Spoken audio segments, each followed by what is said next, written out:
എറണാകുളം വേങ്ങൂർ ഗ്രാമപഞ്ചായത്തിൽ മഞ്ഞപ്പിത്തം ബാധിച്ച് ചികിത്സയിൽ ഇരുന്ന ഒരാൾ കൂടി മരിച്ചു. ചൂരത്തോട് സ്വദേശിനി കാർത്യായനിയാണ് മരിച്ചത്. ഗായത്രി സത്യദേവ് ചേരുന്നുണ്ട്. ഗായത്രി, വിവരങ്ങൾ എന്തൊക്കെയാണ്?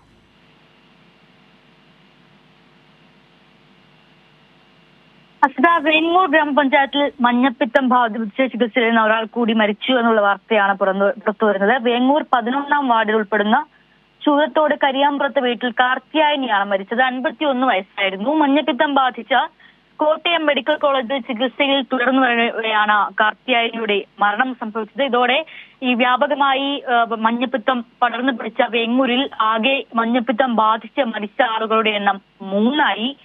ഈ വേങ്ങൂർ ഗ്രാമപഞ്ചായത്തിൽ 2 പേരും മുടക്കുഴ ഗ്രാമപഞ്ചായത്തിൽ ഒരാളും, അങ്ങനെ 3 പേരാണ് ഈ വേങ്ങൂരിൽ ഉണ്ടായ മഞ്ഞപ്പിത്ത ബാധയെ തുടർന്ന് 3 പേർക്കാണ് ഇപ്പോൾ ജീവൻ നഷ്ടമായിരിക്കുന്നത്. എന്നാലും മഞ്ഞപ്പിത്തത്തിൽ നിന്ന് ഈ നാടിനെ രക്ഷിക്കാൻ വേണ്ടിയിട്ടുള്ള പ്രവർത്തനങ്ങൾ ഊർജ്ജമായി നടക്കുകയാണ്. അത്തരത്തിൽ ഈ പ്രതിരോധ പ്രവർത്തനങ്ങളും മഞ്ഞപ്പിത്തം ബാധിച്ചവർക്ക് ചികിത്സ ലഭ്യമാക്കുവാനുള്ള നടപടികൾ എന്തായാലും പുരോഗമിക്കുകയാണ്. ശരി, ഗായത്രി സത്യദേവാണ് വിവരങ്ങൾ നൽകിയത്. വേങ്ങൂർ പഞ്ചായത്തിലെ 3ാമത്തെ മരണമാണ് സ്ഥിരീകരിക്കുന്നത്.